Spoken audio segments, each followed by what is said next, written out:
Hi guys, welcome back to my channel. Mayam punong po Midnight Files with Franklin na ikok na kurumjari. Ngasi wari mo puro galakchare. Ngasi wari sige maming na Typhoid Mary. Ado wari se haudringe da ay kari kong makharatang haiziramge. Ay se handang muna wari se tagatba karangam jaudre ko kay no haibda ay se relocation to ko hanle mo jaga du hongdo ka to badalak ko aduna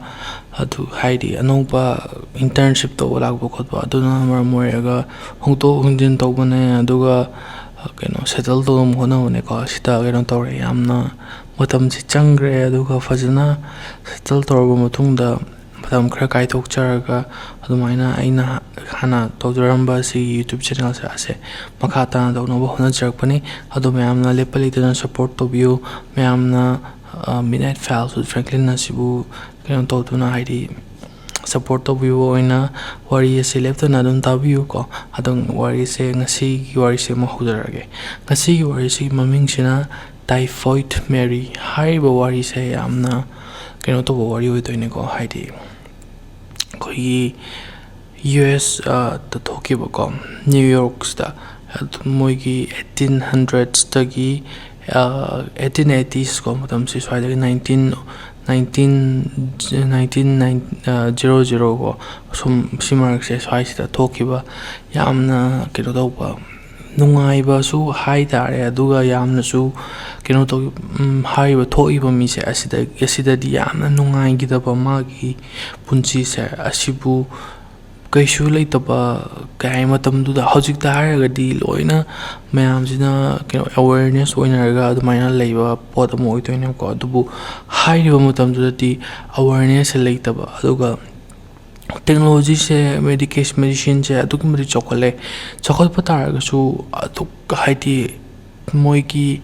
maram do tokiba case gi maram si kaino habdi khangba ngamdo ko aduna maram oiga yamna keno tokiba haidi mysterious oigiba aduga mayam sina suyamna kinagiba atugumba wari mo oitoine ko adudi wari se ai haujarage wari se kanada thoktuino har matamda akoi ki Mary Mallon haiba nupi macha ama lemri ko ma se 1869 gi September 23 Cookstown Ireland sida pokki doine ko aduda sigi magi haiba nupi macha se yamna healthy oina masa se kemta nadana khotana adumai toroga horokpa yamna kayani chamchamba adugba nupi macha amani ko adubu moigi Ireland haiba mafam se asitadi kai towe ha matamda mayam se loina wanaba adugma matam amane ko matam se yamna wana he wa Ireland se aduna haiba mafam se ki moigi life se asise kitang hena phagatnabagidamk moina America US ko US de laaga adumaina mayam si loina migrate tawnaga anauba lifestyle haitare ko anauba punshi anauba opportunity mayam ama pambagi ko sumaina chanaba matam amani ko hai matam sida Mary Mallon sisu mana sahi tranga shok paswai sida 1880s matam se asida mase US da New York da lakidoini ko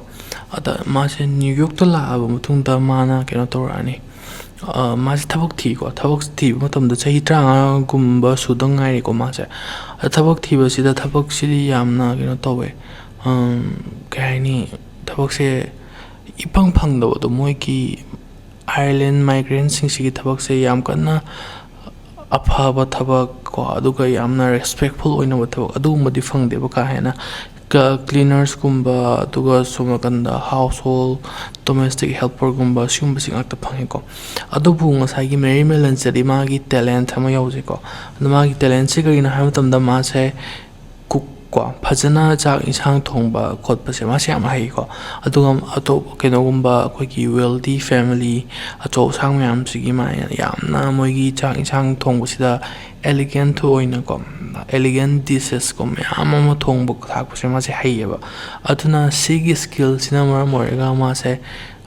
koi ki keno gumba yamna chauba yamna ina kaira khunba adugumba yum se asida ma se cook oina thabak phangi ko domestic helper oina aduna cook oina thabak phangona matamduda yamna ina kaira khunba imung singse asida moigi ꯌꯥꯝꯅ ꯐꯕ ꯀꯩꯅꯣꯒꯨꯝꯕ ꯌꯥꯝꯅ ꯃꯇꯤꯛ ꯆꯥꯕ ꯑꯗꯨꯒꯨꯝꯕ cook ꯑꯃ ꯂꯩꯕ ꯍꯥꯏꯁꯦ ꯃꯇꯝꯗꯨꯗ ꯁ꯭ꯇꯦꯇꯁ ꯑꯃꯅꯤꯀꯣ ꯑꯗꯨꯅ ꯁꯤꯒꯤ ꯖꯣꯕꯁꯦ ꯃꯌꯥꯝꯅ ꯑꯗꯨꯝ ꯀꯩ ꯍꯥꯏꯅꯤ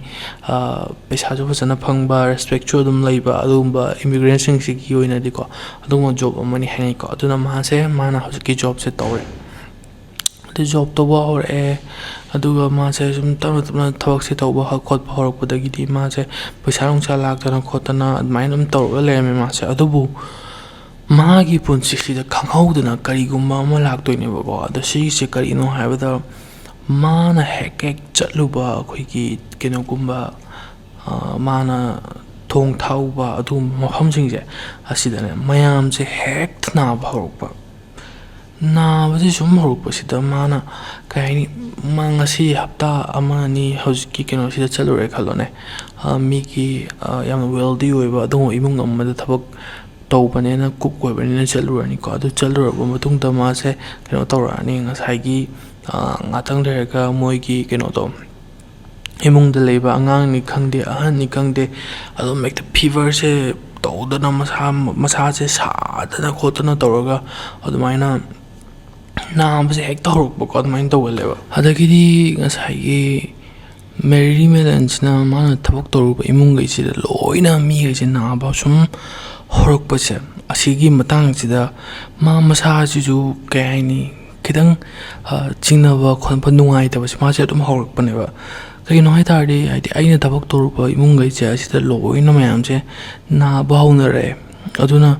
ma se imung du na arabanina anaba ke sewa do adu muk tawbu to mo henjile dana kaino gi kaini mana thabak tawrubadagi nabani khotpri harati amu magi reputation do mu phattabadagi mana hek mijana ba hek horokpaga adum ma se keno toiba thabak se change toga atoppa wealthy family atoppa adum family thiraga mana magi keno tobse cookie magi thabak se adum hobako adum ain toga 1990s tagi 1900 ko sigi matam sitagi 1907 ko sigi matam si paoda ma se keno tobe haitare yumje mayam mathang honga adum ma se thabak si tawreba adubu mana thabak tawruba imung khudimak se asida adum keno toba haitare ngasai gi mi gai se adum naba adumai tawdana Mize नाब सुम हेंगलपुदगी माजे तौबंग लाखवांग मखंग थ्रेने अदो अथैदिगी सिंगसाइगी अनाब मीगैसिना doctor कौदना खोतना माइन तौरगा सिगी मोइसे फीवर तौवे हाई फीवर तौवे खोले तौरगा सुमाइना डॉक्टर कौदना खोतना तौबसिदा मोइदा केनो तौरिसे नारी पोचे कई ओरमी हमतमदा टाइफाइड ओरमदोइनेको टाइफाइड ओरमबसिदा टाइफाइड की फीवर से हेक्ता माजे केनो तौरगा टाइफाइड की फीवर गा से तौरगा खोलगा अदुमाइना यामना फीवर से याम हाई ओइबको अदुगा मीसिंग से मोगी फैमिली द लैब फैमिली खुदिंग मक से नाबको मी अमदंग नतबको अदा मोगी डॉक्टर सिंगसिना हाइजे टाइफाइड नाइबा हाबेसिदी केनोगी अखोइगी सैनिटरी को टॉयलेट बाथरूम फजन लेतबा खोतबा अदगिदी चाबा थकपा इसिंग अमोटपा खोतपा सिगी मयाम सिना मरम मोरेगा नानबनी सिदी mainly kaino haimatamda akhoi lairaba singko moigi keno toilet bathroom phajana leitaba ising chanangai thaningai phajana keno to haidi yamna sengba poto adu leitaba phangdaba mioi gedo aduda naganba adugumba disease amani na haiko adubu si ki leina sina kamain thorga ngasai gi yamna wealthy oigraba aduga चानंगाई थलंगाई इसिंगा से यामना अरुबो गात फंगिबो खोलिबो सिदा कमाइन तोरगा Moina नाम से नाइनो सिनेबको अदु हाइबो पोचे केनो तोबो होनाबो मयाम से केनो तोरेबो हाइदी करिनो हाइबो मोइदा डिसीजन दो खंगोप ngamdreba Mary Mallon sina मान थबक से मथंग तोरगा लाकपसिदा मयाम से लोइना outbreak तौदना typhoid illness थोकदना खोतन लोइना तोरगन तौनरेको तौनरकपो मतमसिदा Mary Mallon सिदी मादी ज्ञान अमा ताद्रबनेबा हाइदी माना चलो मफमसिंगसे असिदा लोइना थबक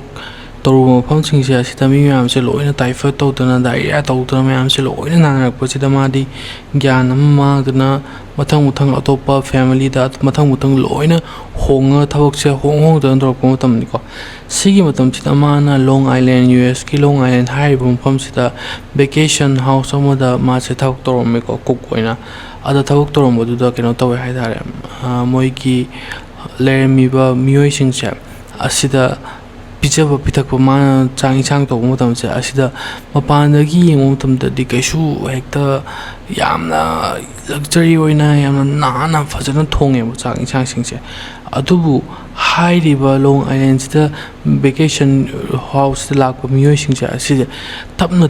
ꯑꯃꯃꯝꯇ ꯑꯣꯏꯅ ꯅꯥꯕ ꯍꯧꯔꯛꯇꯣꯏꯅꯦꯕꯀꯣ ꯑꯗ ꯅꯥꯕ ꯍꯧꯔꯛꯄꯗꯒꯤ ꯃꯣꯏꯁꯤꯡꯁꯦ ꯂꯣꯏꯅ ꯀꯩꯅꯣ ꯇꯧꯕ ꯍꯧꯔꯛꯑꯦꯀꯣ ꯃꯊꯪ ꯑꯃꯗꯒꯤ ꯑꯃꯗ ꯂꯥꯏꯅꯥꯁꯦ ꯋꯥꯏꯅꯕꯒꯤ ꯇꯥꯏꯞꯇ ꯇꯧꯔꯒ ꯂꯣꯏꯅ ꯅꯥꯅꯔꯛꯄ ꯍꯧꯅꯔꯛꯄ ꯑꯗꯒꯤꯗꯤ ꯃꯣꯏꯅ ꯗꯣꯛꯇꯔꯁꯦ ꯀꯧꯗꯅ ꯈꯣꯠꯇꯅ ꯅꯥꯔꯤꯁꯤ ꯀꯔꯤꯅꯣ ꯈꯣꯠꯅꯣ ꯑꯗꯒꯤꯗꯤ ꯉꯁꯥꯏꯒꯤ ꯃꯔꯝꯁꯤꯅ ꯀꯔꯤ ꯑꯣꯏꯗꯣꯏꯅꯣ ꯑꯗꯨꯒ ꯂꯥꯏꯅꯥ ꯂꯥꯏꯑꯣꯡꯁꯤꯅ ꯀꯔꯤꯅꯣ ꯍꯥꯏꯕꯅꯆꯤꯡꯕꯈꯩꯁꯦ ꯂꯣꯏꯅ ꯃꯣꯏꯅ ꯌꯦꯡꯁꯤꯟꯕꯅꯦꯕ ꯑꯗꯨ ꯌꯦꯡꯁꯤꯟꯕ ꯃꯇꯝꯗ ꯂꯥꯏꯅꯥꯁꯤ ꯀꯔꯤ ꯑꯣꯏꯔꯝꯃꯤ ꯍꯥꯏꯕ ꯃꯇꯝꯗ ꯁꯥꯜꯃꯣꯅꯦꯂꯥ ꯇꯥꯏꯐꯤ ꯍꯥꯏꯔꯤꯕ ꯍꯧꯖꯤꯛꯀꯤ ꯕꯦꯛꯇꯦꯔꯤꯌꯥꯁꯦ ꯑꯁꯤꯅ ꯁꯟꯗꯣꯛꯄ ꯇꯥꯏꯐꯣꯏꯗ ꯍꯥꯏꯔꯤꯕ ꯂꯥꯏꯅꯥꯁꯦ ꯑꯁꯤꯁꯦ ꯑꯣꯏꯔꯝꯗꯣꯏꯅꯦꯕꯀꯣ ꯑꯗ ꯇꯥꯏꯐꯣꯏꯗ ꯍꯥꯏꯔꯤꯕ ꯂꯥꯏꯅꯥꯁꯦ ꯑꯣꯏꯔꯝꯕꯗꯒꯤꯗꯤ ꯃꯌꯥꯝꯁꯤꯗ ꯂꯣꯏꯅ ꯉꯛꯅꯕꯗꯨ ꯐꯥꯎꯔꯦꯕ ꯉꯛꯅꯔꯤꯁꯦ ꯀꯩꯅꯣ ꯍꯥꯏꯕ ꯃꯇꯝꯗ ꯉꯁꯥꯏꯒꯤ ꯑꯩꯈꯣꯏꯒꯤ ꯁꯥꯜꯃꯣꯅꯦꯂꯥ ꯇꯥꯏꯐꯤ ꯍꯥꯏꯔꯤꯕ ꯕꯦꯛꯇꯦꯔꯤꯌꯥꯁꯦ ꯑꯁꯤꯁꯤꯗꯤ ꯀꯩꯗ ꯌꯥꯎꯒꯜꯂꯤ ꯍꯥꯏꯕ ꯃꯇꯝꯗ ꯏꯁꯤꯡ ꯐꯠꯇꯕꯒꯨꯝꯕ ꯑꯗꯨꯒ ꯆꯥꯛ ꯏꯟꯁꯥꯡ ꯐꯨꯗ ꯐꯖꯅ ꯀꯩꯅꯣ ꯇꯧꯕ ꯊꯣꯡ ꯊꯥꯛꯄ ꯉꯝꯗꯕ ꯑꯗꯨꯒꯨꯝꯕ ꯐꯠꯇꯕ ꯍꯥꯏꯗꯤ ꯌꯥꯝꯅ ꯐꯖꯅ ꯍꯥꯏꯖꯤꯟ ꯇꯧꯗꯅ ꯑꯗꯨꯃꯥꯏꯅ ꯊꯣꯡꯕ ꯊꯥꯛꯄ ꯏꯁꯤꯡ ꯐꯠꯇꯕ ꯁꯤꯖꯤꯟꯅꯕ ꯑꯗꯨꯒ ꯁꯦꯅꯤꯇꯔꯤ ꯃꯣꯏꯒꯤ ꯇꯣꯏꯂꯦꯠ ꯕꯥꯠꯔꯨꯝꯁꯤꯡꯁꯦ ꯐꯖꯅ ꯂꯩꯇꯕ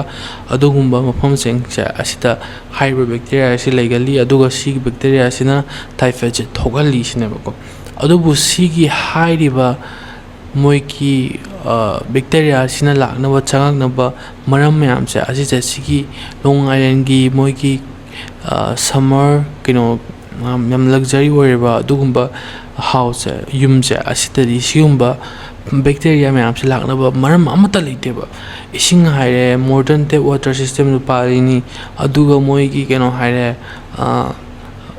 ꯆꯥꯅ ꯊꯛꯅꯤꯡꯉꯥꯏ ꯑꯩꯈꯣꯏꯒꯤ ꯐꯨꯗ ꯕꯦꯟꯗꯔꯁꯤꯡꯀꯣ ꯑꯁꯤꯗꯒꯤ ꯂꯧꯔꯤꯕ ꯏꯟꯁꯥꯡ ꯅꯥꯄꯤ ꯍꯥꯏꯔꯦ ꯌꯥꯝꯅ ꯐꯥꯔꯁ ꯀ꯭ꯂꯥꯁ ꯉꯥꯛꯇ ꯑꯣꯏꯕ ꯑꯗꯨꯒꯨꯝꯕ ꯑꯐꯕ ꯉꯥꯛꯇ ꯂꯧꯔꯤꯅꯤꯀꯣ ꯑꯗꯨꯅ ꯍꯥꯏꯔꯤꯕ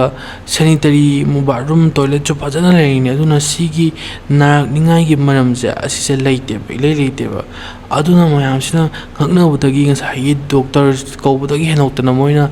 ꯁꯦꯅꯤꯇꯔꯤ ꯀꯩꯅꯣ ꯑꯦꯛꯖꯥꯃꯤꯅꯔ ꯀꯣ ꯖꯣꯔꯖ ꯀꯧꯕ ꯅꯨꯄꯥ ꯑꯃꯁꯦ ꯑꯃꯨꯛ ꯀꯧꯔꯦꯀꯣ ꯃꯥꯁꯦ ꯀꯧꯔꯒ ꯃꯥꯅ ꯌꯦꯡꯍꯟꯗꯣꯏꯅꯦꯕ ꯀꯔꯤ ꯍꯥꯏꯗꯤ ꯀꯃꯥꯏꯅ ꯇꯧꯔꯒ ꯈꯣꯠꯂꯒ ꯁꯤꯒꯤ ꯂꯥꯏꯅꯥꯁꯤ ꯊꯣꯛꯂꯛꯏꯅꯣ ꯁꯦꯅꯤꯇꯔꯤ ꯕꯥꯠꯔꯨꯝ ꯀꯩꯀꯩꯁꯦ ꯐꯖꯅ ꯂꯩꯇꯕꯅ ꯃꯔꯝ ꯑꯣꯏꯔꯤꯔꯥ ꯈꯣꯠꯂꯤꯔꯁꯦ ꯃꯥ ꯌꯦꯡꯍꯟꯗꯣꯏꯅꯦꯕꯀꯣ ꯑꯗꯒꯤ ꯖꯣꯔꯖꯁꯨ ꯍꯧꯔꯛꯑꯦ ꯃꯥꯒꯤ ꯊꯕꯛ ꯇꯧꯕꯀꯣ ꯃꯥꯁꯨ ꯀꯃꯥꯏꯅ ꯇꯧꯔꯒ ꯁꯤꯒꯤ ꯂꯥꯏꯅꯥꯁꯤ ꯊꯣꯛꯂꯛꯄꯗ ꯁꯦꯅꯤꯇꯔꯤ ꯕꯥꯠꯔꯨꯝ ꯇꯣꯏꯂꯦꯠ ꯀꯣ ꯑꯁꯤꯅ ꯍꯥꯏꯔꯤꯕ ꯃꯣꯏꯒꯤ ꯂꯥꯏꯅꯥꯁꯤꯒ ꯃꯔꯤ ꯂꯩꯅꯔꯝꯕ ꯌꯥꯏ ꯍꯥꯏꯕꯗꯣ ꯑꯗꯨꯗꯣ ꯂꯣꯏꯅ ꯃꯥꯅ ꯌꯦꯡꯕ ꯍꯧꯔꯛꯑꯦꯀꯣ ꯌꯦꯡꯕ ꯍꯧꯔꯛꯄꯁꯤꯗ ꯀꯃꯥꯏꯅ ꯇꯧꯏ ꯍꯥꯏꯕ ꯃꯇꯝꯗ ꯕꯥꯠꯔꯨꯝ ꯇꯣꯏꯂꯦꯠ ꯀꯩꯁꯤꯗꯤ ꯂꯣꯏꯅ ꯌꯥꯝꯅ ꯋꯥꯔꯜ ꯀ꯭ꯂꯥꯁ ꯐꯥꯔꯁ ꯀ꯭ꯂꯥꯁꯇ ꯂꯣꯏꯅ ꯂꯩꯔꯝꯃꯦꯕ ꯑꯗꯨꯒ ꯃꯣꯏꯅ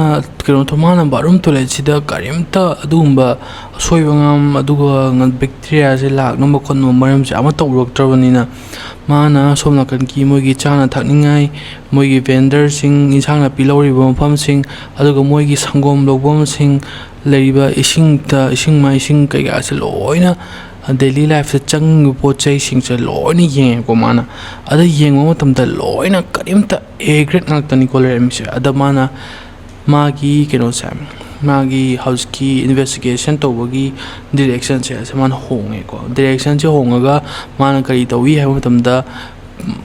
ꯂꯥꯏꯅꯥꯁꯦ ꯀꯔꯤꯅ ꯊꯣꯛꯍꯜꯂꯛꯄꯒꯦ ꯀꯔꯥꯏ ꯏꯟꯁꯥꯡ ꯅꯥꯄꯤ ꯀꯔꯥꯁꯦ ꯁꯦꯅꯤꯇꯔꯤ ꯇꯣꯏꯂꯦꯠ ꯀꯩꯀꯥ ꯁꯤꯁꯦ ꯍꯥꯏꯔꯤꯕꯁꯤꯡꯁꯦ ꯑꯁꯤꯒꯤ ꯃꯍꯨꯠꯇ ꯃꯥꯅ ꯀꯔꯤ ꯑꯣꯏꯅ ꯌꯦꯡꯉꯛꯏ ꯍꯥꯏꯕ ꯃꯇꯝꯗ ꯉꯁꯥꯏꯒꯤ ꯃꯣꯏꯒꯤ ꯌꯨꯝꯁꯦ ꯑꯁꯤꯗꯀꯅꯥ ꯂꯩꯕꯒꯦ ꯑꯗꯨꯒ ꯀꯅꯥꯅ ꯂꯥꯏꯅꯥꯁꯦ ꯁꯟꯗꯣꯛꯑꯝꯕ ꯌꯥꯕꯒꯦ ꯍꯥꯏꯕꯗꯣ ꯑꯗꯨ ꯃꯇꯥꯡꯗ ꯑꯣꯏꯅ ꯃꯥꯁꯦ ꯊꯤꯒꯠꯄ ꯍꯧꯔꯛꯑꯦꯕ ꯑꯗ ꯀꯃꯥꯏꯅ ꯇꯧꯏ ꯍꯥꯏꯕ ꯃꯇꯝꯗ ꯉꯁꯥꯏꯒꯤ ꯃꯣꯏꯒꯤ ꯃꯥꯅ ꯌꯨꯝꯗ ꯂꯩꯕ ꯃꯤꯈꯩꯁꯦ ꯂꯣꯏꯅ ꯃꯥꯅ ꯗꯤꯇꯦꯜꯁꯦ ꯂꯧꯗꯅ ꯈꯣꯠꯇꯅ ꯉꯁꯥꯏꯒꯤ ꯂꯣꯡ ꯑꯥꯏꯂꯦꯟ ꯍꯥꯏꯔꯤꯕ ꯁꯝꯃꯔ ꯃꯣꯏꯒꯤ ꯍꯥꯎꯁꯁꯦ ꯑꯁꯤꯗ ꯂꯩꯔꯝꯕ ꯃꯤꯑꯣꯏꯁꯤꯡꯁꯦ ꯑꯁꯤꯗ ꯂꯣꯏꯅ ꯃꯥꯒꯤ ꯀꯩꯅꯣꯕꯨ ꯑꯣꯏꯔꯣ ꯁꯔꯚꯦꯟꯠꯄꯨ ꯑꯣꯏꯔꯣ ꯍꯦꯜꯄꯔꯕꯨ ꯑꯣꯏꯔꯣ ꯂꯣꯏꯅ ꯃꯃꯤꯡ ꯃꯊꯥ ꯂꯧꯗꯅ ꯈꯣꯠꯇꯅ ꯂꯣꯏꯅ ꯍꯪꯕ ꯈꯣꯠꯄꯁꯦ ꯍꯧꯔꯛꯑꯦꯀꯣ ꯑꯗ ꯃꯤꯑꯣꯏ ꯑꯃꯗꯤ ꯑꯗꯨꯝ ꯇꯣꯉꯥꯟꯅ ꯍꯦꯛꯇ ꯇꯥꯛꯑꯦꯕ ꯁꯤꯁꯦ ꯀꯅꯥꯅꯣ ꯍꯥꯏꯕ ꯃꯇꯝꯗ ꯃꯦꯔꯤ ꯃꯦꯂꯟꯁꯦ ꯑꯣꯏꯔꯝꯗꯣꯏꯅꯦꯀꯣ ꯑꯗꯨ ꯀꯔꯤꯒꯤꯅꯣ ꯍꯥꯏꯕ ꯃꯇꯝꯗ ꯃꯥꯁꯦ ꯇꯣꯉꯥꯟꯅ ꯇꯥꯕ ꯃꯥꯜꯂꯤꯁꯦ ꯀꯔꯤꯒꯤꯅꯣ ꯍꯥꯏꯕꯗ ꯃꯥꯅ ꯉꯁꯥꯏꯒꯤ ꯃꯣꯏꯒꯤ ꯐꯦꯃꯤꯂꯤꯁꯦ ꯑꯁꯤ ꯁꯔꯞ ꯇꯧꯔꯝꯕꯁꯦ ꯑꯣꯡꯂꯤ ꯀꯩꯅꯣꯅꯦꯕ ꯉꯁꯥꯏꯒꯤ ꯃꯣꯏꯅ ꯇꯥꯏꯐꯦꯠ ꯅꯥꯕꯗꯣ ꯑꯗꯨꯒꯤ ꯅꯥꯗ꯭ꯔꯤꯉꯩꯒꯤ ꯃꯃꯥꯡ ꯋꯤꯛ ꯑꯃꯅꯤꯗꯣ ꯑꯗꯨ ꯈꯛꯇꯅꯦꯕ ꯃꯥꯅ ꯀꯩꯅꯣ ꯇꯧꯔꯝꯃꯤꯁꯦ ꯐꯦꯃꯤꯂꯤꯁꯦ ꯒꯤ ꯀꯨꯛ ꯑꯣꯏꯅ ꯇꯧꯗꯅ ꯈꯣꯠꯇꯅ ꯃꯥꯅ ꯊꯕꯛ ꯇꯧꯔꯝꯃꯤꯁꯦ ꯑꯗꯨꯅ ꯃꯥꯅ ꯆꯤꯡꯅꯔꯤꯁꯦ ꯀꯩꯅꯣ ꯍꯥꯏꯕ ꯃꯇꯝꯗ ꯉꯁꯥꯏꯒꯤ ꯇꯥꯏꯐꯦꯠꯁꯦ ꯃꯥꯅ ꯆꯥꯛ ꯏꯟꯁꯥꯡ ꯊꯣꯡꯕ ꯈꯣꯠꯄ ꯇꯧꯕꯗꯨꯗ ꯑꯗꯨꯃꯥꯏꯅ ꯇꯧꯔꯒ ꯁꯟꯗꯣꯔꯛꯄ ꯑꯣꯏꯔꯝꯗꯣꯏꯔꯥ ꯈꯣꯠꯂꯝꯗꯣꯏꯔꯥ ꯃꯥꯅ ꯇꯥꯏꯐꯦꯠꯁꯦ ꯄꯨꯁꯤꯜꯂꯛꯄ ꯑꯣꯏꯔꯝꯗꯣꯏꯔꯥꯅ ꯃꯥꯁꯦ ꯆꯤꯡꯅꯩꯌꯦꯕ ꯑꯗꯒꯤꯗꯤ ꯁꯤꯒꯤ ꯗꯤꯇꯦꯜ ꯃꯆꯥꯁꯦ ꯑꯁꯤꯅꯅꯦꯕ ꯉꯁꯥꯏꯒꯤ ꯖꯣꯔꯖꯁꯦ ꯑꯁꯤꯅ ꯃꯦꯔꯤꯁꯦ ꯃꯥꯁꯦ ꯊꯤꯒꯠꯄ ꯍꯧꯔꯛꯇꯣꯏꯁꯦ ꯃꯉꯣꯟꯗ ꯅꯨꯡꯉꯥꯏꯇꯕ ꯑꯃ ꯑꯗꯨꯝ ꯃꯥꯒꯤ ꯃꯊꯧꯁꯤꯗꯤ ꯀꯩꯅꯣ ꯍꯥꯏꯕ ꯃꯇꯝꯗ ꯂꯥꯏꯅꯥꯁꯦ ꯀꯥꯏꯗꯒꯤ ꯁꯟꯗꯣꯔꯛꯏ ꯃꯣꯏꯒꯤ ꯁꯦꯅꯤꯇꯔꯤ ꯇꯣꯏꯂꯦꯠ ꯀꯩꯀꯥꯗꯣ ꯑꯗꯨꯗꯣ ꯐꯖꯅ ꯂꯩꯕ꯭ꯔꯥ ꯈꯣꯠꯄ ꯌꯦꯡꯕꯗꯣ ꯑꯗꯨꯅ ꯃꯥꯒꯤ ꯃꯊꯧꯅꯦꯕ ꯑꯗꯨꯕꯨ ꯃꯥꯅ ꯉꯁꯥꯏꯒꯤ ꯀꯩꯅꯣꯗꯣ ꯃꯦꯔꯤꯗꯣ ꯑꯗꯨꯗ ꯀꯩꯅꯣꯝꯃ ꯎꯕꯗꯣ ꯌꯥꯝꯅ ꯀꯩ ꯍꯥꯏꯅꯤ ꯃꯥꯒꯤ ꯏꯟꯁꯇꯤꯡꯅꯅꯤ ꯍꯥꯏꯒꯗ꯭ꯔꯥ ꯑꯗꯨꯒꯨꯝꯕ ꯀꯩꯅꯣ ꯇꯧꯕ ꯌꯥꯝꯅ ꯑꯣꯠ ꯑꯣꯏꯕ ꯄꯣꯠ ꯑꯃ ꯎꯕꯗꯣ ꯑꯗꯨꯅ ꯃꯔꯝ ꯑꯣꯏꯔꯒ ꯃꯥꯅ ꯃꯦꯔꯤꯁꯦ ꯑꯁꯤꯒꯤ ꯃꯇꯥꯡꯗ ꯊꯤꯒꯠꯄꯁꯦ ꯍꯧꯔꯦꯀꯣ ꯑꯗ ꯃꯦꯔꯤꯁꯤꯅ 1900 1907 ꯁꯤꯐꯥꯎꯗ ꯌꯨꯝ ꯃꯌꯥꯝ ꯑꯃꯁꯦ ꯃꯥꯅ ꯍꯣꯡꯗꯅ ꯈꯣꯠꯇꯅ ꯇꯧꯔꯒ ꯃꯥꯁꯦ ꯀꯩꯅꯣ ꯇꯧꯋꯦꯕ ꯊꯕꯛꯁꯦ ꯇꯧꯋꯦ ꯍꯥꯏꯇꯥꯔꯦ ꯑꯗ ꯊꯕꯛ ꯇꯧꯕꯁꯤꯗ ꯃꯥꯅ ꯁꯤꯒꯤ ꯔꯦꯀꯣꯔꯠ ꯃꯌꯥꯝꯁꯦ ꯂꯣꯏꯅ ꯄꯕ꯭ꯂꯤꯛ ꯔꯦꯀꯣꯔꯠꯇꯒꯤ ꯑꯗꯒꯤꯗꯤ ꯃꯌꯥꯝ ꯍꯥꯟꯅ ꯃꯥꯅ ꯊꯕꯛ ꯇꯧꯔꯝꯕ ꯃꯤꯑꯣꯏꯁꯤꯡꯗꯣꯀꯣ ꯑꯗꯨꯒꯤ ꯃꯅꯥꯛꯇ ꯆꯠꯇꯅ ꯈꯣꯠꯇꯅ ꯃꯣꯏꯁꯦ ꯏꯟꯇꯔꯚ꯭ꯌꯨ ꯇꯧꯗꯅ ꯈꯣꯠꯇꯅ ꯂꯣꯏꯅ ꯍꯧꯔꯛꯑꯦꯀꯣ ꯑꯗꯨ ꯏꯟꯇꯔꯚ꯭ꯌꯨ ꯇꯧꯕ ꯈꯣꯠꯄ ꯍꯧꯔꯛꯄꯁꯤꯗ ꯃꯥꯅ ꯀꯔꯤꯒꯨꯝꯕ ꯈꯔ ꯈꯪꯕ ꯉꯝꯃꯦꯀꯣ ꯁꯤꯒꯤ ꯈꯪꯕ ꯉꯝꯃꯤꯁꯤ ꯀꯔꯤꯅꯣ ꯍꯥꯏꯕ ꯃꯇꯝꯗ ꯃꯦꯔꯤꯁꯤꯅ ꯍꯦꯛ ꯊꯕꯛ ꯇꯧꯔꯨꯕ ꯏꯃꯨꯡꯈꯩꯁꯦ ꯑꯁꯤꯁꯤꯗ ꯂꯣꯏꯅ ꯃꯌꯥꯝꯁꯦ ꯇꯥꯏꯐꯦꯠ ꯇꯧꯗꯅ ꯍꯥꯏ ꯐꯤꯚꯔ ꯗꯥꯏꯔꯤꯌꯥ ꯑꯗꯨꯒ ꯚꯣꯃꯤꯇꯤꯡ ꯀꯩꯀꯥ ꯁꯤ ꯃꯌꯥꯝꯁꯦ ꯂꯣꯏꯅ ꯁꯤꯝꯇꯝꯁꯦ ꯇꯧꯗꯅ ꯈꯣꯠꯇꯅ ꯇꯥꯏꯐꯦꯠꯁꯦ ꯅꯥꯅꯔꯝꯃꯦꯕꯀꯣ ꯑꯗꯨꯅ ꯃꯌꯥꯝꯁꯦ ꯂꯣꯏꯅ ꯁꯤꯝꯇꯝꯁꯤꯡ ꯑꯗꯨꯒ ꯃꯣꯏꯒꯤ ꯀꯩ ꯍꯥꯏꯅꯤ ꯂꯨꯞꯁꯦ ꯄ꯭ꯔꯣꯁꯦꯁꯁꯦ ꯃꯥꯟꯅꯕꯅ ꯃꯔꯝ ꯑꯣꯏꯔꯒ ꯃꯥꯅ ꯆꯤꯡꯅꯔꯤꯁꯦ ꯃꯥꯗꯤ ꯐꯖꯅ ꯆꯤꯡꯅꯈ꯭ꯔꯦ 1907 ꯌꯧꯔꯛꯄ ꯃꯇꯝꯁꯤꯗ ꯀꯔꯤ ꯆꯤꯡꯅꯔꯦ ꯍꯥꯏꯕ ꯃꯇꯝꯗ ꯃꯦꯔꯤ ꯃꯦꯂꯟ ꯍꯥꯏꯔꯤꯕ ꯅꯨꯄꯤꯁꯦ ꯑꯁꯤꯅ ꯃꯥꯅ ꯇꯥꯏꯐꯦꯠꯁꯦ ꯅꯥꯍꯜꯂꯒ ꯑꯗꯨꯃꯥꯏꯅ ꯂꯣꯡ ꯑꯥꯏꯂꯦꯟꯁꯤꯗ ꯃꯥꯅ ꯂꯣꯏꯅ ꯑꯥꯎꯠꯕ꯭ꯔꯦꯛꯁꯦ ꯇꯧꯍꯜꯂꯦ ꯍꯥꯏꯔꯒ ꯃꯥꯅ ꯆꯤꯡꯅꯈ꯭ꯔꯦ ꯖꯣꯔꯖꯁꯤꯅ ꯑꯗꯨꯕꯨ ꯆꯤꯡꯅꯕ ꯍꯥꯏꯕꯗꯨꯅꯗꯤ ꯆꯤꯡꯅꯕꯅꯤ ꯑꯗꯨꯅꯗꯤ ꯅꯪ ꯅꯥꯔꯦ ꯅꯪꯅ ꯇꯧꯍꯟꯕꯅꯤ ꯈꯣꯠꯍꯟꯕꯅꯤ ꯍꯥꯏꯔꯨꯕ ꯌꯥꯕ ꯅꯠꯇꯦꯗꯅ ꯑꯗꯨꯅ ꯃꯔꯝ ꯑꯣꯏꯔꯒ ꯃꯥꯅ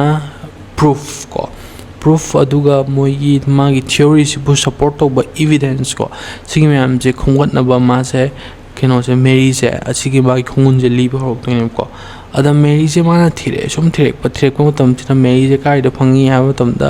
ꯃꯥꯁꯦ ꯂꯣꯡ ꯑꯥꯏꯂꯦꯟꯗ ꯀꯩꯅꯣ ꯇꯧꯔꯒ ꯂꯩꯔꯝꯃꯦꯀꯣ ꯍꯥꯏꯗꯤ ꯌꯥꯝꯅ ꯀꯩꯅꯣ ꯇꯧꯕ ꯌꯥꯝꯅ ꯏꯅꯥꯛ ꯀꯩꯔꯥꯛ ꯈꯨꯟꯕ ꯑꯗꯨꯒꯨꯝꯕ ꯃꯤꯑꯣꯏ ꯑꯃꯒꯤꯀꯣ ꯌꯨꯝꯗ ꯃꯥꯁꯦ ꯀꯨꯛ ꯑꯣꯏꯔꯒ ꯑꯗꯨꯃꯥꯏꯅ ꯂꯩꯔꯝꯃꯦ ꯑꯗ ꯃꯥꯅ ꯀꯨꯛ ꯑꯣꯏꯔꯒ ꯂꯩꯔꯝꯕꯁꯤda ꯀꯩꯅꯣ ꯇꯧꯔꯦ ꯃꯌꯨꯝꯁꯤꯗ ꯂꯥꯛꯑꯦ ꯉꯁꯥꯏ ꯖꯣꯔꯖꯁꯦ ꯂꯥꯛꯑꯦꯀꯣ ꯃꯥꯗꯤ ꯆꯍꯤ ꯀꯌా ꯑꯃ ꯃꯥꯅ ꯊꯤꯒꯠꯂꯒ ꯑꯗꯨꯃꯥꯏꯅ ꯂꯥꯛꯏꯕꯅꯦ ꯃꯥ ꯑꯁꯥ ꯑꯃ ꯀꯩꯅꯣ ꯇꯧꯔꯒ ꯉꯁꯥꯏꯒꯤ ꯀꯩꯅꯣꯁꯤꯗꯒꯤ ꯃꯦꯔꯤꯁꯤꯗꯒꯤ ꯃꯥꯁꯦ ꯅꯥꯏ ꯍꯥꯏꯕꯁꯦ ꯃꯥꯁꯦ ꯇꯥꯏꯐꯣꯏꯗ ꯁꯃꯣꯂꯦꯅꯥ ꯇꯥꯏꯐꯤ ꯍꯥꯏꯔꯤꯕ ꯕꯦꯛꯇꯦꯔꯤꯌꯥꯁꯦ ꯀꯦꯔꯤꯌꯔꯅꯤ ꯑꯗꯨ ꯅꯥꯕ ꯅꯨꯄꯤꯅꯤ ꯍꯥꯏꯕꯁꯦ ꯑꯁꯤꯁꯦ ꯄ꯭ꯔꯨꯐ ꯇꯧꯅꯕꯒꯤꯗꯃꯛꯇ ꯃꯉꯣꯟꯗꯒꯤ ꯁꯦꯝꯄꯜ ꯈꯔ ꯄꯥꯝꯃꯦꯕ ꯁꯤꯒꯤ ꯁꯦꯝꯄꯜꯁꯦ ꯀꯩꯒꯤꯅꯣ ꯍꯥꯏꯕ ꯃꯇꯝꯗ ꯀꯣ ꯕ꯭ꯂꯗ ꯁꯦꯝꯄꯜ ꯑꯗꯨꯒ ꯌꯨꯔꯤꯟ ꯁꯦꯝꯄꯜ ꯑꯗꯨꯒ ꯁ꯭ꯇꯨꯜ ꯁꯦꯝꯄꯜ ꯀꯣ ꯁꯤꯒꯤꯁꯤꯅ ꯌꯥꯝꯅ ꯃꯔꯨ ꯑꯣꯏꯀꯣ ꯁ꯭ꯇꯨꯜꯁꯤꯅꯀꯣ ꯍꯥꯏꯗꯤ ꯁꯤꯗꯅꯦꯕ ꯌꯥꯝꯅ ꯕꯦꯛꯇꯦꯔꯤꯌꯥꯁꯤ ꯌꯥꯎꯒꯜꯂꯤꯁꯦꯀꯣ ꯑꯃꯥꯡꯕꯁꯦ ꯑꯁꯤꯗ ꯑꯗꯨꯅ ꯍꯥꯏꯔꯤꯕ ꯄꯣꯠ ꯑꯍꯨꯝꯁꯦ ꯑꯁꯤꯒꯤ ꯀꯩꯅꯣꯁꯦ ꯁꯦꯝꯄꯜꯁꯦ ꯑꯁꯤ ꯂꯧꯅꯕꯒꯤꯗꯃꯛꯇ ꯃꯥꯅ ꯂꯥꯛꯏꯅꯦꯕꯀꯣ ꯑꯗꯨꯒ ꯂꯥꯛꯑꯒ ꯃꯥꯅ ꯉꯁꯥꯏꯒꯤ ꯃꯦꯔꯤꯁꯦ ꯑꯁꯤꯅ ꯊꯕꯛ ꯇꯧꯔꯤꯕ ꯃꯐꯝꯁꯤꯗ ꯃꯥꯁꯤ ꯂꯥꯛꯑꯕ ꯃꯇꯨꯡꯗ ꯃꯥꯅ ꯃꯦꯔꯤꯁꯤꯗ ꯗꯥꯏꯔꯦꯛ ꯀꯟꯐꯔꯟ ꯇꯧꯔꯦꯕ ꯍꯥꯏꯗꯤ ꯅꯪꯅ ꯀꯩꯅꯣ ꯇꯧꯕꯅꯤ ꯃꯌꯥꯝꯁꯦ ꯂꯣꯏꯅ ꯀꯩꯅꯣ ꯇꯧꯔꯦ ꯇꯥꯏꯐꯣꯏꯗ ꯍꯥꯏꯔꯤꯕ ꯂꯥꯏꯅꯥꯁꯦ ꯑꯁꯤ ꯑꯥꯎꯠꯕ꯭ꯔꯦꯛ ꯇꯧꯕꯗ ꯅꯪꯁꯤ ꯂꯣꯏꯅ ꯃꯐꯝ ꯈꯨꯗꯤꯡꯃꯛꯇ ꯅꯪꯒꯤ ꯅꯃꯤꯡꯁꯦ ꯊꯣꯛꯂꯛꯑꯦ ꯑꯗꯨꯅ ꯑꯩ ꯅꯪꯉꯣꯟꯗꯒꯤ ꯁꯦꯝꯄꯜ ꯈꯔ ꯄꯥꯝꯃꯤ, ꯁꯤꯁꯤ ꯁꯦꯝꯄꯜꯁꯤꯅꯤ ꯑꯩꯅ ꯄꯥꯝꯃꯤꯁꯦ, ꯑꯗꯨꯅ ꯁꯤꯁꯤ ꯁꯦꯝꯄꯜꯁꯤꯒꯤ ꯇꯦꯁ ꯇꯧꯕ ꯇꯥꯔꯒꯗꯤ ꯅꯪꯁꯦ ꯀꯩꯅꯣ ꯇꯧꯗꯣꯏꯅꯦ, ꯇꯥꯏꯐꯠꯀꯤ ꯀꯩꯅꯣ ꯑꯗꯨꯝ ꯀꯦꯔꯤꯌꯔꯅꯦꯁꯤ ꯈꯪꯗꯣꯏꯅꯤ, ꯑꯗꯨꯅ ꯑꯩ ꯁꯤ ꯁꯦꯝꯄꯜꯁꯤ ꯄꯥꯝꯃꯤ ꯍꯥꯏꯗꯣꯏꯅꯤꯀꯣ. ꯑꯗꯨꯀꯥꯟꯗ ꯃꯦꯔꯤꯁꯤꯗꯤ ꯃꯉꯣꯟꯗ ꯀꯩꯅꯣ ꯇꯧꯔꯦꯕ, ꯑꯣꯐꯦꯟ ꯑꯃ ꯑꯣꯏꯔꯦꯕꯀꯣ, ꯌꯥꯝꯅ ꯍꯥꯏꯗꯤ ꯏꯈꯪ ꯈꯪꯍꯧꯗꯅ ꯀꯩꯅꯣ ꯇꯧꯕ, ꯃꯁꯛꯁꯨ ꯈꯪꯗꯕ ꯃꯤ ꯑꯃꯅ ꯂꯥꯛꯑꯒ ꯈꯣꯠꯂꯒ ꯃꯉꯣꯟꯗ ꯀꯩꯅꯣ ꯇꯧꯔꯛꯄꯗꯣ, ꯍꯥꯏꯗꯤ ꯃꯉꯣꯟꯗ ꯀꯟꯐ꯭ꯔꯟ ꯇꯧꯔꯛꯄꯗꯣ, ꯃꯥꯗꯤ ꯍꯦꯜꯗꯤ ꯑꯣꯏꯔꯒ ꯁꯣꯝ ꯅꯥꯀꯟꯗ ꯌꯥꯝꯅ ꯀꯩꯅꯣ ꯇꯧꯔꯒ ꯃꯁꯥꯁꯤ ꯀꯩꯝ ꯅꯥꯗꯕꯤꯗ ꯈꯣꯠꯇꯕꯤꯗ ꯂꯩꯔꯤꯅꯦꯕ. ꯑꯗꯨꯕꯨ ꯉꯁꯥꯏꯒꯤ ꯀꯔꯤꯁꯨ ꯅꯥꯗꯕ, ꯃꯁꯥꯅ ꯅꯥꯗꯦ ꯈꯟꯖꯔꯤꯕ ꯃꯤꯗꯨ ꯃꯁꯥꯗꯨꯗ ꯃꯤ ꯑꯃꯅ ꯂꯥꯛꯑꯒ ꯅꯪꯗꯤ ꯃꯤ ꯃꯌꯥꯝꯁꯤꯗ ꯂꯥꯏꯅꯥ ꯁꯟꯗꯣꯛꯄꯤꯅꯤ, ꯅꯪꯗꯤ ꯑꯗꯨꯅꯤ ꯑꯗꯥꯅꯤ, ꯑꯗꯨꯅ ꯑꯩ ꯅꯪꯒꯤ ꯁꯦꯝꯄꯜ ꯄꯥꯝꯃꯦ ꯍꯥꯏꯔꯛꯄꯗꯗꯤ ꯃꯥꯁꯦ ꯀꯩꯅꯣ ꯑꯣꯐꯦꯟꯁꯤꯞ ꯑꯣꯏꯕꯗꯣ ꯑꯗꯨ ꯑꯣꯏꯔꯦꯅꯦ. ꯑꯗꯒꯤꯗꯤ ꯃꯥꯅ ꯀꯩꯅꯣꯒꯤꯗꯒꯤ ꯀꯤꯠꯆꯟꯗꯒꯤ ꯆꯪꯉꯒ ꯐꯣꯛ ꯑꯃ ꯁꯠꯇꯣꯛꯑꯒꯀꯣ, ꯅꯪ ꯑꯩꯅ ꯆꯪꯁꯤꯜꯂꯛꯀꯅꯨ, ꯍꯦꯛ ꯆꯪꯉꯛꯄꯗ ꯅꯪ ꯐꯣꯛꯁꯤꯅ ꯑꯩ ꯑꯦꯇꯦꯛ ꯇꯧꯒꯅꯤ ꯈꯣꯠꯀꯅꯤ ꯇꯧꯔꯒ ꯃꯥꯅ ꯖꯣꯔꯁꯤ ꯇꯥꯟꯈꯤꯗꯣꯏꯅꯦꯕꯀꯣ. ꯑꯗꯣ ꯑꯗꯨꯃꯥꯏꯅ ꯇꯧꯔꯒ ꯃꯣꯏꯒꯤ ꯊꯦꯡꯅꯕꯁꯦ ꯌꯥꯝꯅ ꯀꯩꯅꯣ ꯇꯧꯔꯦ ꯍꯥꯏꯇꯥꯔꯦ, ꯍꯥꯏꯗꯤ ꯀꯦꯑꯣꯇꯤꯛ ꯑꯣꯏꯕ, ꯑꯗꯨꯒ ꯌꯥꯝꯅ ꯀꯩꯅꯣ ꯇꯧꯔꯦ, ꯑꯟꯑꯦꯛꯁꯄꯦꯛꯇꯦꯠ ꯑꯣꯏꯕ ꯁꯣꯂꯨꯁꯟ ꯑꯃ ꯄꯨꯔꯛꯈ꯭ꯔꯦꯀꯣ. ꯁꯤꯁꯤꯅ ꯍꯥꯏꯗꯤ ꯃꯥꯅ ꯄꯥꯝꯃꯤꯕ ꯁꯦꯝꯄꯜꯁꯤꯡꯗꯣ ꯑꯝꯇ ꯐꯪꯗꯕꯤꯗ ꯃꯥꯁꯤ ꯂꯥꯛꯈ꯭ꯔꯦꯕꯀꯣ.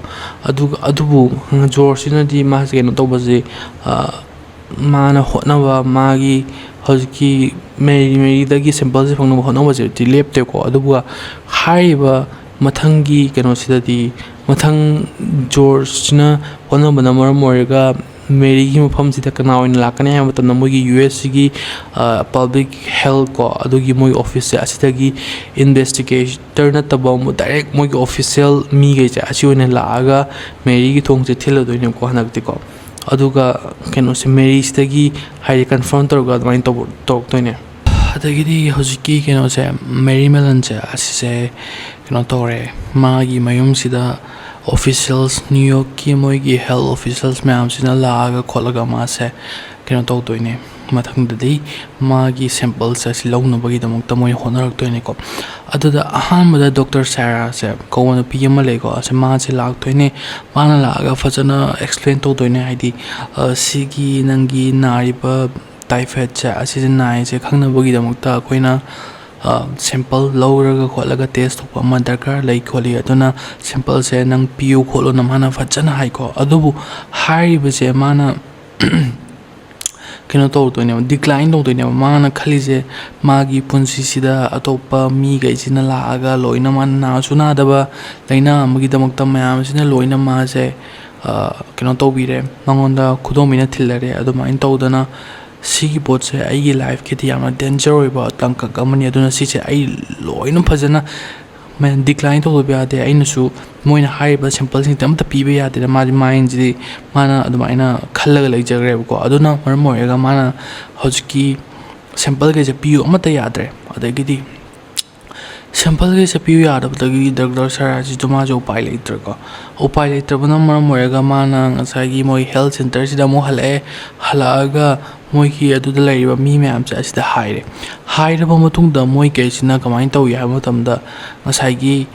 ꯃꯣꯏꯒꯤ ꯂꯩꯔꯤꯕ ꯑꯣꯐꯤꯁꯤꯌꯦꯜ ꯃꯤꯈꯩꯁꯦ ꯑꯁꯤꯅ ꯀꯩꯅꯣꯁꯦ ꯃꯦꯔꯤꯁꯦ ꯑꯁꯤꯁꯦ ꯃꯥꯁꯦ ꯀꯩꯅꯣꯒꯤꯗꯃꯛꯇ ꯁꯦꯝꯄꯜꯁꯦ ꯇꯧꯅꯕꯒꯤꯗꯃꯛꯇ ꯃꯥꯁꯦ ꯂꯧꯕ ꯂꯥꯛꯑꯦꯅꯦ. ꯑꯗꯨ ꯂꯧꯕ ꯂꯥꯛꯄꯁꯤꯗ ꯃꯦꯔꯤꯁꯤꯗꯤ ꯍꯥꯟꯅ ꯃꯥꯁꯦ ꯂꯧꯕ ꯂꯥꯛꯑꯦꯅ ꯃꯥꯁꯦ ꯈꯪꯉꯕ. ꯑꯗꯨꯅ ꯈꯪꯕꯅ ꯃꯔꯝ ꯑꯣꯏꯔꯒ ꯃꯥꯅ ꯂꯣꯠꯈ꯭ꯔꯦꯅꯦ, ꯃꯥꯁꯦ ꯆꯦꯜꯂꯒ ꯑꯁꯣꯝ ꯃꯣꯏꯒꯤ ꯂꯣꯀꯦꯂꯤꯇꯤꯁꯤ ꯂꯣꯠꯈ꯭ꯔꯦꯀꯣ. ꯑꯗꯒꯤꯗꯤ ꯂꯣꯠꯄꯗꯒꯤꯗꯤ ꯃꯌꯥꯝꯁꯤꯅ ꯀꯥꯏꯗ ꯆꯠꯈ꯭ರೆ ꯃꯦꯔꯤꯗꯣ ꯀꯩꯗꯧꯗꯣ ꯀꯣꯏꯊꯤ ꯊꯤꯔꯦ. ꯑꯗ ꯀꯣꯏꯊꯤ ꯊꯤꯕꯁꯤꯗ ꯐꯪꯉꯛꯇꯕꯗꯒꯤ ꯂꯥꯁꯇ ꯀꯩꯅꯣꯗ ꯃꯣꯏꯒꯤ ꯖꯒꯥ ꯑꯃ, ꯑꯈꯨꯕ ꯖꯒꯥ ꯑꯃ ꯃꯥꯁꯤ ꯂꯣꯠꯂꯒ ꯂꯩꯔꯝꯕ ꯊꯦꯡꯅꯩꯀꯣ. ꯑꯗꯨ ꯖꯒꯥꯁꯤꯗꯒꯤ ꯃꯥꯁꯦ ꯄꯨꯔꯛꯑꯒ ꯀꯩꯅꯣ ꯇꯧꯔꯦ, ꯃꯣꯏꯒꯤ ꯑꯦꯝꯕꯨꯂꯦꯟꯁꯁꯤꯗ ꯍꯥꯞꯆꯤꯜꯂꯒ ꯃꯥꯁꯦ ꯄꯨꯔꯛꯑꯦꯀꯣ. ꯑꯗꯨꯒ ꯑꯦꯝꯕꯨꯂꯦꯟꯁꯁꯤꯗ ꯍꯥꯞꯄꯛꯄꯁꯤꯗ ꯃꯥꯗꯤ ꯁꯦꯝꯄꯜ ꯂꯧꯕꯒꯤ ꯂꯥꯛꯄ ꯃꯥꯟꯗ꯭ꯔꯦꯕ. ꯃꯥꯒꯤ ꯃꯁꯥꯁꯤꯗ ꯀꯔꯤ ꯃꯥꯜꯂꯦ ꯍꯥꯏꯕ ꯃꯇꯝꯗ ꯃꯥꯁꯦ ꯀꯩ ꯍꯥꯏꯅꯤ, ꯑꯦꯔꯦꯁ ꯇꯧꯕ ꯂꯥꯛꯄꯗꯣ ꯑꯗꯨ ꯑꯣꯏꯅ ꯃꯥꯟꯈ꯭ꯔꯦ. ꯃꯥꯁꯦ ꯐꯥꯕ ꯂꯥꯛꯄꯗꯧꯅ ꯃꯥꯜꯂꯦꯕꯀꯣ. ꯑꯗꯒꯤꯗꯤ ꯃꯥꯅ ꯑꯦꯝꯕꯨꯂꯦꯟꯁꯀꯤ ꯊꯣꯡ ꯊꯤꯡꯖꯤꯟꯕ ꯃꯇꯝꯗ ꯃꯥꯁꯦ ꯍꯥꯟꯅꯒꯤ ꯃꯦꯔꯤꯗꯣ ꯑꯗꯨꯗꯣ ꯑꯣꯏꯔꯔꯣꯏꯀꯣ. ꯃꯥꯁꯦ ꯍꯟꯗꯛꯇꯤ ꯃꯦꯔꯤ ꯍꯥꯏꯕ ꯍꯥꯟꯅꯒꯤ ꯃꯥꯒꯤ ꯏꯆꯝ ꯆꯝꯕ ꯐ꯭ꯔꯤꯗꯝꯗꯣ ꯂꯣꯏꯅ ꯈꯨꯝꯖꯤꯟꯈꯤꯗꯣꯏꯅꯤꯀꯣ. ꯑꯗꯒꯤ ꯃꯦꯔꯤꯁꯦ ꯃꯥꯁꯦ ꯑꯦꯝꯕꯨꯂꯦꯟꯁꯇ ꯄꯨꯔꯒ ꯂꯥꯛꯑꯦ, ꯍꯣꯁꯄꯤꯇꯥꯜꯁꯤꯗ ꯂꯥꯛꯑꯦ. ꯑꯗꯨꯒ ꯍꯣꯁꯄꯤꯇꯥꯜꯁꯤꯗ ꯄꯨꯔꯛꯄꯗꯒꯤꯗꯤ ꯃꯌꯥꯝꯁꯤꯅ ꯃꯥꯁꯦ ꯂꯣꯏꯅ ꯍꯧꯖꯤꯛꯀꯤ ꯀꯩꯅꯣꯁꯦ ꯇꯥꯏꯐꯣꯏꯗꯀꯤ ꯃꯥꯒꯤ typhoid nai haiba thoga leiba mai bacteria do adudo yawbro khotpra yengnabagidamk maase loina keno tawba hore ko test tawnabagidamk mangondagi sample loba hore magi urine sample blood sample stool sample se loina lawraga apna test tawba sita test se kai result lai hama tamda positive loina laiba salmonella typhi hariba bacteria se mangonda loina yawre sample kudimakta hanjan test tawba tamda loina yawre ko adam mayam sing ngaknareba haidi kamaina tawraga ngasagi yamna healthy oireba adungba miyoi amase asina kamaina tawraga mangonda bacteria se yawrino sini aduga mangonda bacteria se yawna mangonda nadrisna karigino sini ko haidi asymptomatic carrier habdo symptoms amata uttaba adungba carrier ko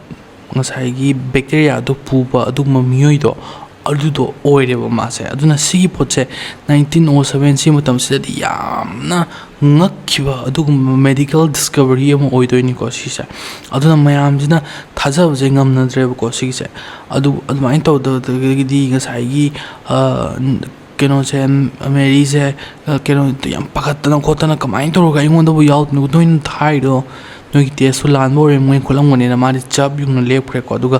doctor sing sina hai se nangi gall bladder se asida ngasai ki bacteria se yaure aduna si bacteria se yawbani na nang kano tawrani yamna threat oiba adugumba position amada nang se hojik leire public ki damangta aduna nang hojiki gall bladder operation se tawro adu tawdragadi nang hojik nang kahani fit nangi society da amko tinba yabada adudo yamna pharak tarani haiko aduganda masaigi keno sina Mary sina haije ai kaiso na daba laina amagi damukta aina operation se kedo to doinu sine ko aduga gallbladder operation se matam 1907 sida yamna sathiba yamna risk yamna wang risky oiba adugumba operation amne ko aduna yamna sathiba risky oiba operation do adudo aina daba aina kaidawugidamukta tawdoino sine ko adu haibadagidi ngasai Mary sina operation si taw yadre ko taw yadabadagidi mana keno tawre mayam jina mangonda keno tawdana khotana hai doctor mayam jina influence fajana taw adu mana decline lo in tawre ko decline tawru matung da kai tawi ha matam da ngasai mana doctor sina mangonda hai se nang quarantine gidamukta leitaba yaroi natradi nang fajana tawdradi society da tinbada nangse threat oire sine ko adaida ma je shock chareba haidi kari sunna daba aibu quarantine da kedo thamdoino sine noina haidi mi je naraga quarantine da thamaga na pharaga tholoi adu na suna daba ina quarantine da lerga kai tawdoino sine ko adu doctor sina hai nangonda bacteria se pure nang asymptomatic carrier ama oire aduna mayam da lebu thum threat oire aduna nang hosi quarantine tawdaba ya roi matam karagi hai matam na mana kai haini machu pai laitre aduna moigi island amda kenogi New York ki ko somna kan island amda ma se quarantine tawna bugina mutta pure adu quarantine taw sita magi punsi se loina matham ka ole ma se gi freedom se loina lo thokre maje hojik karimta island tagi ban thokpusu yadre nongane numitabo adum hospital gi banakta kaida atwai da thabak yang khara tawdna khotana leirega ma se adum ma gi freedom habdu leitre ko aduna ma se yamna waba adum ba keno amda leire situation amda leire aduga leiriba atoppa miyoi gaise asidi quarantine do toromaga loirba matam da ma na badu phrakpa da lunchat ki bangakte adu ma di chatpa sungamgumdana adumaina leire ko adubu sahi ahum leiriba matungda ma se kamai tori ha matamda masagi moigi US government sina ma se chance ama period si second chance ama period si haiga mangona documents yam ama sign to hal doini ko da moigi official sinsina kari sign to le ha matamda nang amuk hanna cook haiba profession do aduda changba yadaba aduga nang atoppa thabak kai ti tawba yai aduga cook ti oiba sunga yaroi harga admayan document se sign to le ko aduga madi document do sign toroga freedom do phangdoni dana aduna document do mane sign toroga bai cook to sung oi kholroi harga man chena thajana ko cook oi harga mam sa su khanjaraga admaina ma se thole ko aduga keno tore ꯊꯣꯛꯂꯛꯑꯒ new ꯌꯣꯔꯛꯁꯤꯗ ꯃꯥꯁꯦ ꯑꯃꯨꯛꯀ ꯂꯥꯛꯑꯦ ꯑꯗꯨꯒ ꯃꯥꯁꯦ ꯌꯥꯝꯅ ꯍꯔꯥꯎꯅ fresh start ꯇꯧꯔꯒꯦ ꯈꯣꯠꯂꯒꯦ ꯍꯥꯏꯔꯒ ꯃꯥꯅ ꯈꯜꯂꯒ ꯅ꯭ꯌꯨ ꯌꯣꯔꯛꯁꯤꯗ ꯂꯥꯛꯑꯦ ꯑꯗꯨꯒ ꯃꯥꯅ ꯂꯣꯟꯗ꯭ꯔꯤꯒꯤ ꯊꯕꯛ ꯇꯧꯗꯅ ꯈꯣꯠꯇꯅ ꯑꯗꯨꯒ ꯁꯣꯝ ꯅꯥꯀꯟꯗ ꯑꯇꯣꯞꯄ ꯀꯨꯛ ꯅꯠꯇꯕ ꯊꯕꯛꯈꯩꯁꯦ ꯂꯣꯏꯅ ꯇꯧꯕ ꯍꯧꯔꯦ ꯑꯗꯨꯀꯥꯟꯗ ꯌꯥꯝꯅ ꯇꯧꯕ ꯈꯦꯠꯅꯕ ꯑꯃ ꯂꯥꯛꯑꯦꯕꯀꯣ ꯈꯦꯠꯅꯕꯁꯦ ꯀꯩꯅꯣ ꯍꯥꯏꯕ ꯃꯇꯝꯗ ꯃꯥꯅ ꯇꯧꯔꯤꯕ ꯊꯕꯛꯈꯩꯁꯦ ꯑꯁꯤꯒꯤ ꯄꯩꯁꯥꯁꯦ ꯑꯗꯨꯛꯀꯤ ꯃꯇꯤꯛ ꯌꯥꯝꯗꯦꯕ ꯍꯥꯟꯅ ꯃꯥꯅ ꯄ꯭ꯔꯣꯐꯦꯁꯅꯦꯜ ꯀꯨꯛ ꯑꯣꯏꯕ ꯃꯇꯝꯗꯗꯤ ꯄꯩꯁꯥꯁꯦ ꯌꯥꯝꯅ ꯌꯥꯝꯃꯒ ꯑꯗꯨꯃꯥꯏꯅ ꯃꯥꯁꯦ ꯌꯥꯝꯅ ꯐꯖꯅ ꯂꯩꯕ ꯈꯣꯠꯄ ꯉꯝꯃꯝꯃꯦ ꯑꯗꯨꯕꯨ ꯍꯟꯗꯛꯀꯤ ꯀꯩꯅꯣꯁꯤꯗꯤ ꯄꯩꯁꯥꯁꯤ ꯌꯥꯝꯗꯕꯅ ꯃꯔꯝ ꯑꯣꯏꯔꯒ ꯃꯥꯁꯦ ꯁ꯭ꯇ꯭ꯔꯒꯜ ꯑꯗꯨꯛꯀꯤ ꯃꯇꯤꯛ ꯊꯤꯅ ꯇꯧꯋꯦꯀꯣ ꯁ꯭ꯇ꯭ꯔꯒꯜ ꯇꯧꯕꯅ ꯃꯔꯝ ꯑꯣꯏꯔꯒ ꯃꯥꯅ ꯇꯧꯔꯦ ꯇꯞꯅ ꯇꯞꯅ ꯃꯥꯁꯦ ꯐꯥꯏꯅꯥꯟꯁꯤꯌꯦꯜꯂꯤ ꯃꯥ ꯀꯟꯗꯤꯁꯟꯁꯦ ꯐꯠꯇꯕ ꯍꯧꯔꯛꯑꯦ ꯑꯗꯨꯒ ꯃꯥꯒꯤ ꯔꯦꯟ ꯄꯤꯕ ꯉꯝꯗꯕ ꯐꯖꯅ ꯆꯥꯅꯤꯡꯉꯥꯏ ꯊꯛꯅꯤꯡꯉꯥꯏ ꯂꯧꯕ ꯉꯝꯗꯕ ꯈꯣꯠꯇꯕ ꯁꯤ ꯇꯧꯕ ꯍꯧꯔꯛꯄꯗꯒꯤ ꯃꯥꯅ ꯌꯥꯝꯅ ꯃꯥꯒꯤ ꯂꯥꯏꯐꯁꯤꯗ ꯗꯤꯁꯤꯖꯟ ꯑꯃ ꯂꯧꯗꯣꯏꯅꯤꯀꯣ ꯂꯧꯔꯤꯕ ꯗꯤꯁꯤꯖꯟꯁꯤꯅ ꯃꯥꯁꯦ ꯍꯧꯖꯤꯛ ꯐꯥꯎꯕꯗ ꯃꯌꯥꯝꯁꯤꯅ ꯇꯧꯅꯕ ꯍꯥꯏꯗꯤ ꯗꯤꯕꯦꯠ ꯇꯧꯅꯕ ꯑꯗꯨꯒꯨꯝꯕ ꯗꯤꯁꯤꯖꯟ ꯑꯃ ꯑꯣꯏꯈꯤ ꯀꯔꯤ ꯗꯤꯁꯤꯖꯟ ꯂꯧꯏ ꯍꯥꯏꯕ ꯃꯇꯝꯗ ꯃꯥꯅ ꯃꯥꯒꯤ ꯃꯃꯤꯡꯁꯦ ꯑꯣꯟꯊꯣꯛꯑꯒ ꯀꯨꯛꯀꯤ ꯊꯕꯛꯁꯦ ꯇꯧꯕ ꯍꯧꯔꯛꯇꯣꯏꯅꯦꯕ ꯃꯥꯅ ꯃꯃꯤꯡꯁꯨ ꯑꯣꯟꯊꯣꯛꯑꯅꯤ ꯑꯗꯨꯒ ꯀꯨꯛꯀꯤ ꯊꯕꯛꯁꯦ ꯇꯧꯕ ꯍꯧꯔꯦ ꯑꯗꯨꯒ ꯃꯊꯪ 1907 ꯁꯤꯗꯒꯤ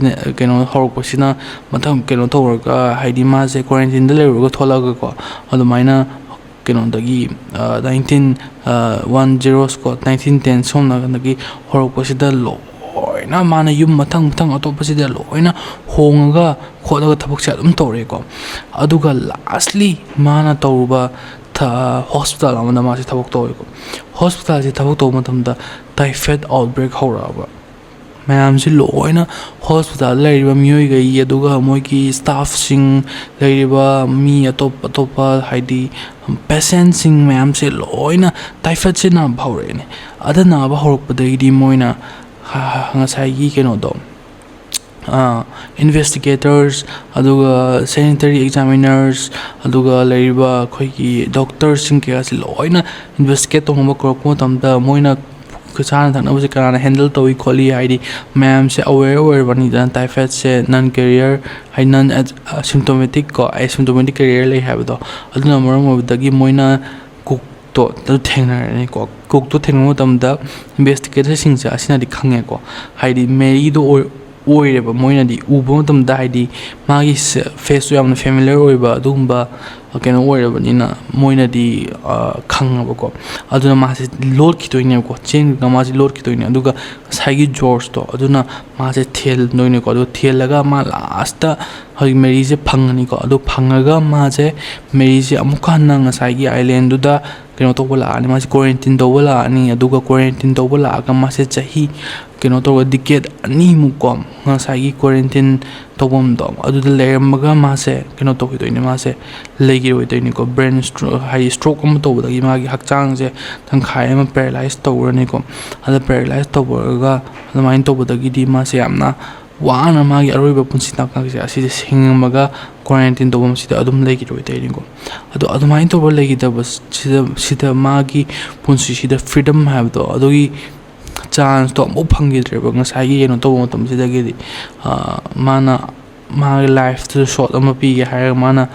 ꯃꯆꯤꯟꯗꯣ ꯊꯤꯔꯒ ꯃꯃꯤꯡꯗꯣ ꯑꯣꯟꯊꯣꯛꯑꯒ ꯀꯨꯛ ꯑꯣꯏꯅ ꯊꯕꯛ ꯇꯧꯔꯨꯕꯗꯣ ꯑꯗꯒꯤ ꯃꯤ ꯃꯌꯥꯝ ꯑꯃ ꯁꯤꯔꯛꯄꯗꯣ ꯑꯗꯨꯅ ꯃꯔꯝ ꯑꯣꯏꯔꯒ ꯃꯥꯅ ꯃꯥꯒꯤ ꯄꯨꯟꯁꯤꯗꯣ ꯐ꯭ꯔꯤꯗꯝꯗꯣ ꯑꯃꯨꯛ ꯐꯪꯗꯅ ꯃꯥꯅ ꯂꯥꯁ ꯐꯥꯎꯕ ꯃꯇꯝꯗ ꯃꯥꯁꯦ ꯇꯧꯈꯤ ꯍꯥꯏꯇꯥꯔꯦ ꯃꯥꯗꯣ ꯑꯗꯨꯝ ꯐ꯭ꯔꯤꯗꯝꯗꯣ ꯐꯪꯗꯕꯤꯗ ꯂꯩꯈꯤꯗ꯭ꯔꯦ ꯍꯥꯏꯇꯥꯔꯦꯀꯣ ꯑꯗꯣ ꯃꯌꯥꯝ ꯀꯔꯤ ꯈꯟꯒꯦ ꯁꯤꯒꯤ ꯃꯇꯥꯡꯁꯤꯗ ꯍꯥꯏꯗꯤ ꯀꯩꯁꯨ ꯍꯥꯏꯗꯤ ꯃꯁꯥꯅꯗꯤ ꯃꯥꯁꯦ ꯅꯥꯗꯦ ꯈꯟꯖꯗꯣꯏꯅꯦꯕ ꯑꯗꯨꯕꯨ ꯃꯥꯁꯦ ꯃꯁꯥꯅ ꯀꯩ ꯍꯥꯏꯅꯤ ꯑꯩꯁꯤꯕꯨ ꯑꯗꯨꯃꯥꯏꯅ ꯐꯠꯇ꯭ꯔꯕ ꯃꯤꯑꯣꯏ ꯑꯃꯔ ꯀꯥꯏꯅ ꯃꯥꯅ ꯈꯟꯖꯔꯛꯄꯗꯣ ꯍꯥꯏꯗꯤ